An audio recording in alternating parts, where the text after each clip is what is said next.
কিয়ামতের দিন যখন সবাই মারা যাবে, শয়তানও মারা যাবে, সাত আসমান যখন ভেঙে পড়বে এবং সাত আসমানের ফেরেশতারা যখন মারা যাবে, তখন আল্লাহ বলবেন, আর কে বাকি আছে? মালাকুল মউত বলবে, আপনার আরশের নিচে আমরা চারজন ফেরেশতা বাকি আছি।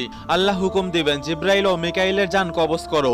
আল্লাহর আরশ তখন সুপারিশ করবে, জিব্রাইল ও মিকাইলকে বাঁচিয়ে নিন। আল্লাহ বলবেন, আরশের নিচে সবার জন্য মৃত্যু। আর তখন জিব্রাইল ও মিকাইলের মৃত্যু হবে। আল্লাহ তখন জিজ্ঞেস করবে, আর কে বাকি আছে? মালাকুল মউত বলবে, আমি আর ইসরাফিল বাকি আছি। আল্লাহ ইসরাফিলের জান কবজ করার জন্য বলবেন, আর ইসরাফিলের হাত থেকে শিঙ্গা পড়ে যাবে আর আল্লাহর আরশের সাথে মিশে যাবে। আর এমনই ভাবেই হযরত ইসরাফিলের মৃত্যু হবে। তখন আল্লাহ আবার জিজ্ঞেস করবেন, এখন কে বাকি আছে? হযরত আজরাইল আলাইহিস সালাম বলবে, শুধু আমি বাকি আছি। আল্লাহ বলবেন, তুমিও আমার সৃষ্টি, তোমাকেও মরতে হবে, তোমার জান তুমি নিজেই কবজ করো। তখন হযরত আজরাইল আলাইহিস সালাম এমন এক চিৎকার দিয়ে নিজের জান কবজ করবে, যে চিৎকার কিয়ামতের সময়ও কেউ শুনবে